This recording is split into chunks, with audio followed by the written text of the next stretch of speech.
Theatre आणि आपले महायुती सरकार आपल्या समोर एक पथनाट्य सादर करत आहे, ज्याचं नाव आहे देवा धाव रे मला पाहू रे, देवा धाव रे मला पाहू रे, तुझ्या कीर्तीचे किती गुण गाऊ रे, तू दर्शन आम्हाला दाव रे, देवा धाव किसना धाव, देवा धाव किसना धाव. काय रे बेटा, कशाला आरडाओरडा करताय? सगळीकडे कशी सुख शांती नांदली आहे बघवत नाही का तुला? देवा तुमचा हाच गाफीलपणा तुम्हाला नडत आहे बघा. अरे पण झालं काय? रिप्लेसमेंट म्हणजे पृथ्वी तळावरून तुमची क्रेज कमी होत चालली आहे. अरे पण झालं काय नक्की सांगशील मला? तेव्हा जे सुख शांती समाधान लोक तुमच्याकडून मागत आहे तेच आता बीजेपी सरकार म्हणजेच महायुती सरकार पूर्ण करत आहे. नाही मला या गोष्टींवर विश्वास नाहीये. तेव्हा हे खरं आहे. नाही म्हणजे नाही. It means no trust on me. बोललो ना एकदा, नाही म्हणजे नाहीच. जसं स्वतः मेल्याशिवाय स्वर्ग दिसत नाही, तसं स्वतः पृथ्वी तळावर गेल्याशिवाय तिथली परिस्थिती देखील कळणार नाही. चला माझ्यासोबत. हे बघा आमचं धावपळीचं शहर. हो काका, जरा एक मिनिट थांबता का? हे बाबा अहो काका, जर तुमचे काही महत्वाच्या योजना असतील तर तुम्ही जाऊ शकता. त्या योजनेने तर कामाला लावलंय आम्हाला. मी देखील एक सरकारी कर्मचारी आहे. आपले सरकार रोजच एक नवीन योजना राबवतच असतात. चांगलंच आहे की मग. गरज बनतो लोकांना, गरीब लोकांना हा एक चांगलाच मदतीचा हात आहे बीजेपी सरकारकडून. अरे योजनेने तर लोकांचा फायदा होतोच आहे, पण आमची दमछाक होते त्याचं काय?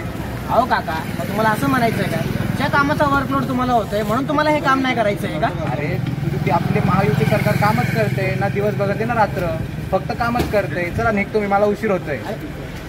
तर पाहिलं देवा, आपले महायुती सरकार म्हणजेच बीजेपी सरकार आपल्या देशासाठी खूप काय करत आहे. एवढंच नाही तर शिक्षण देखीलसाठी ते खूप काय करत आहे. 18 ते 35 वयोगटातील विद्यार्थ्यांसाठी 6,000 रुपये प्रति महिना आणि ITI पदविकांसाठी 8,000 रुपये प्रति महिना अशी योजना देखील राबवली आहे.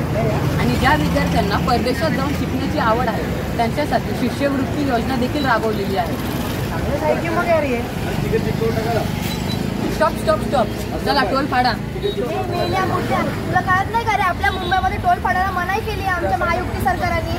म्हणजे माझं इथं काहीच काम नाही. अगं ताई, पण ती आरतीला ताडकीन कोणाला ओळखायला चालली आहे? मी माझ्या लाडक्या भावाला ओवाळायला चालले. म्हणजे आपल्या देवाभावासाठी लाडक्या भावाला ओवाळायला, म्हणजे देवेंद्र फडणवीस, अजित पवार आणि आपले लाडके मुख्यमंत्री एकनाथ शिंदे यांना ओवाळायला. अरे पण का, ते तर मनुष्य असता. अरे पण ते आम्हा महिलांसाठी देवापेक्षा कमी पण नाही ना. हे कसं? अरे आता आमच्यासाठी, आम्हा महिलांसाठी लाडकी बहीण योजनेची सुरुवात नाही का केली त्यांनी? आता लाडकी बहीण योजनेमुळे कित्येक पोरींना इतर लोकांकडे हात पसरवण्याची गरज भासत नाही आणि भरपूर पोरींना उच्च शिक्षण सुद्धा भेटत आहे.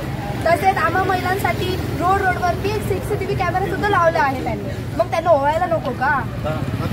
चला आता मला उशीर व्हायला लागले. उशीर होते तुमच्यासोबत कुठं काय बोलत बसले मी. पाहिलं देवा, आपले स्त्रियांसाठी देखील त्यांनी खूप काही योजना काढल्या आहेत.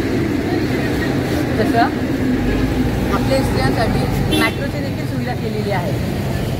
खरंच यार, एवढं सगळं बघून ना मला या थोर पुरुषांना भेटायची खूप इच्छा निर्माण होते. तर मित्रांनो, यंदा 20 तारखेला आपल्या घराबाहेर पडून आपल्या जवळच्या मतदान केंद्रात जाऊन कमळ या समोरच्या चिन्हाच्या बटणीला दाबून आपल्या महायुती सरकारला म्हणजेच आपल्या लाडक्या बीजेपी सरकारला विजयी ठरवा आणि गतिमान करा.